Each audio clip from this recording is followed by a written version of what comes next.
us, we're not confused, we know exactly what they're talking about, because today we will be familiarizing ourselves with some agricultural terms, and they would help us better understand the conversations that we will be having here. So this is pretty much it for Agropreneur today. Now, first on the list, we hear a lot of plowing, tilling the soil, and harrowing when it comes to agriculture, but not many of us understand what it is. You can, when you're moving, you say, I'm plowing this route or this route, depending on what you're saying. I'm plowing this area, I'm doing this, I'm doing that. It might mean something else in another context, but in agriculture, it might mean something different. So let's start with tilling.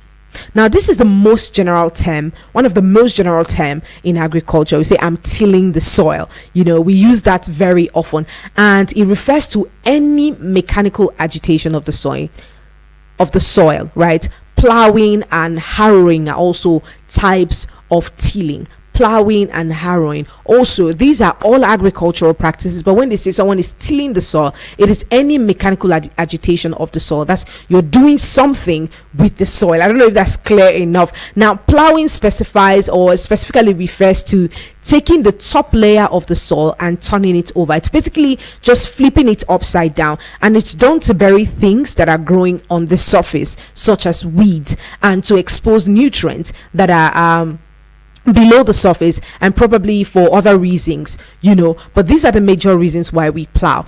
If we're part of the people who went to boarding schools, agricultural, or how they call it again, labor is the worst activity you'd want to do in school, where they ask you to bring hoes and cutlasses, and then you plow, you weed off grasses and all of that. Now, the process of turning it over and flipping it upside down, which is done to bury the weeds or whatever is growing on the surface that is not needed, and to expose nutrients that are below the surface, is what we call plowing the soil.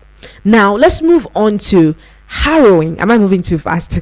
It's more like cutting or scraping the soil, and it's used for multiple purposes, including preparing the seed bed.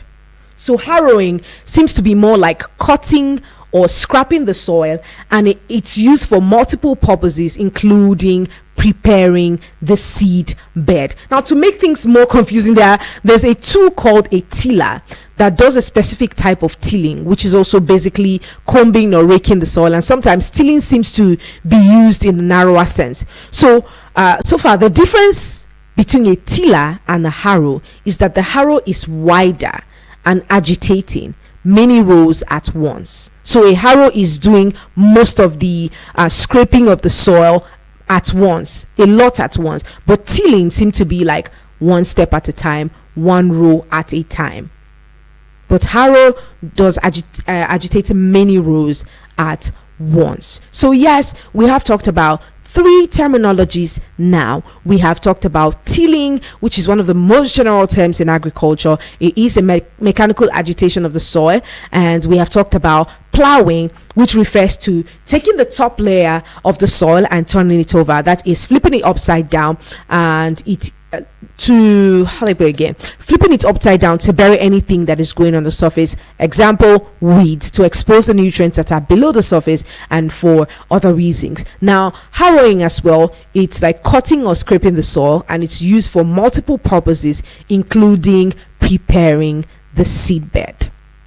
So yes, these are three terms that we would hear agricultural people, people who practice agriculture. These are things I would hear them talk about many times. Now, we also have heard about arable land. Now, arable land is just basically a farmland. Now, broadly, it can refer to any land capable of growing crops. So if the land is capable of growing crops, it can be called an arable land. And some of us like to call it a fertile ground or a fertile land. So it is any land that is capable of growing crops, especially for the purpose of agricultural statistics. It is a land currently being used for crops, currently used to cultivate crops. Now, this is what we call an arable land. An arable land is distinguished from a permanent cropland, such as orchards and vineyards, but an arable land is any land that is capable of growing crops. So when you hear any of our resource persons says corn can be grown on an arable land, you say you need arable lands to grow crops. You know now that we're looking for lands that are capable of growing crops. So arable lands are lands, or any land that is capable of growing crops. Now we also would hear about pasture and a meadow. Now both fields, both a pasture and a meadow now are fields where grass and similar plants are grown to feed livestock. A pasture and a meadow, they are both fields where grass and similar plants are grown to feed livestock. Now the difference is you let the livestock graze in the pasture.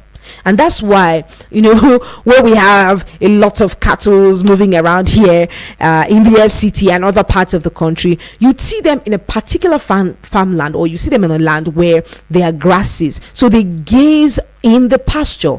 They can live in the pasture. But now the meadow is quite different, because you save the grass in the meadow to make hay. Now, how do I explain hay now? Hay is still like dry grass, but this time around it is saved. It is made from grass, rather. It is saved and eaten later by these livestock or whatever it is. So a pasture, they can gaze in a pasture, they can live in a pasture. But a meadow is how do I put it again? The meadow is the grass that you save. You save the grass in the meadow to make hay, to feed the livestock at a time when the grass is no longer green, or they can no longer graze on that land where they live. So yes, a pasture and a meadow are almost the same thing. They are both fields where grass and similar plants are grown, but for the purpose of feeding the livestock. But they can live in the pasture, they can graze in the pasture, but the meadow, the grass from the meadow, is saved to be eaten at a later time, maybe winter, and all of that. Now we also have terms like intensive and extensive agriculture. These ones we were being taught in primary, secondary school, intensive and extensive agriculture. Now, extensive agriculture just means you are not very efficient, and so you use a lot of land produce. You use a lot of land to produce a given amount.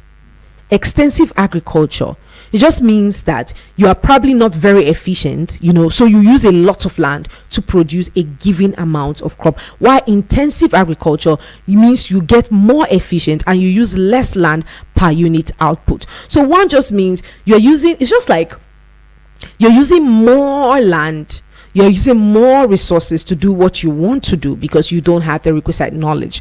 But now intensive means you are actively involved in it, and now you are now more efficient, and you now use less land per unit and output to get more results. Now modern industrial agriculture is of course the most intensive form of agriculture. So yes, we have intensive and extensive agriculture. One just proves that you are not very efficient, so you use more resources and you get a specific number of results. But intensive, you are now more efficient, you are very efficient in the agricultural practice, and you get you use less land per unit and you get quite a number of output. Now we have discussed about 4 or 5 or so. So the first on the list was plowing, then tilling, and then harrowing. And then we also talked about arable land, we talked about a pasture and a meadow, and now we're talking about intensive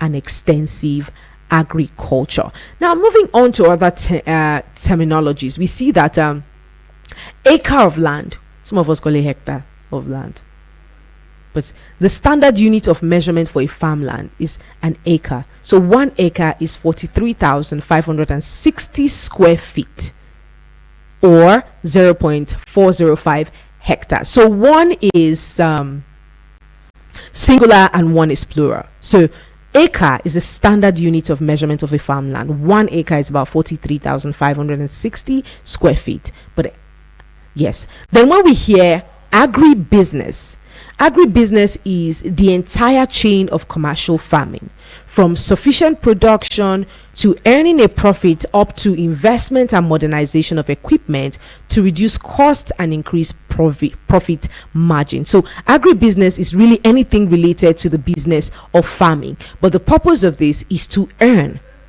So the entire chain of commercial farming, from sufficient production to earning a profit up to investment and modernizations of equipment to reduce costs and increase profit margin, is called agribusiness. And it's anything related to business of farming. This is not business of eating now. This is not farming to eat. Agribusiness is an agricultural business, anything that is related to the business of farming.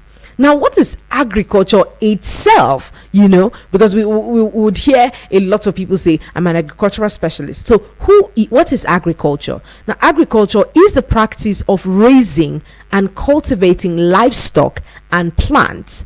Without the development of agriculture over the millennia, society as we know it could not exist, because agriculture is one of the oldest industry that is recorded in history. Now, farming techniques have improved over the years and in different areas, but agriculture is one of the oldest industries, because even before we started having anything of these technologies, we started having all of these tractors and all of that, we had agriculture still, because our parents at that time were hopeful to them, and that's about agriculture is the practice of raising and cultivating livestock and plants. Without this development of agriculture over the years, the society would have not existed. But agriculture is as old as man. Agriculture is as old as man. Now, what is agronomy? Agronomy is the science of growing and raising crops on a farm. Agronomy is the science of growing and raising crops on a farm. Agronomy is an agricultural practice of growing and raising crops on a farm. Now, let's also talk about aquaculture. Is farming but in water. Aquaculture is a type of farming, but it is done in water. It can involve raising fish in ponds or even plants grown in flooded fields or in ponds as well. I beg your pardon.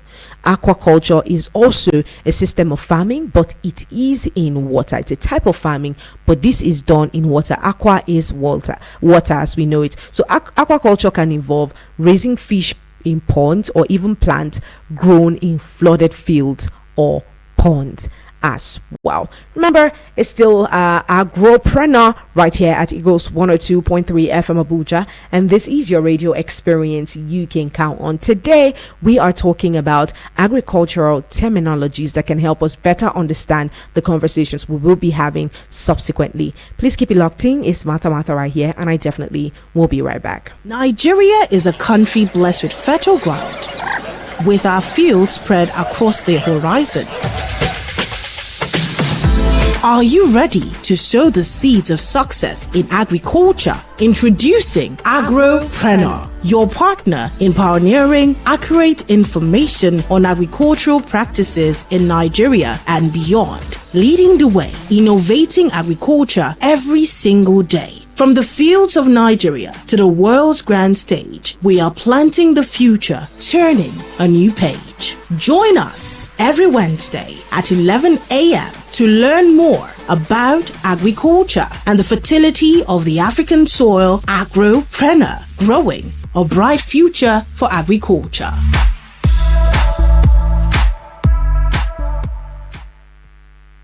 Playing the best music from yesterday, today, and tomorrow. This is 102.3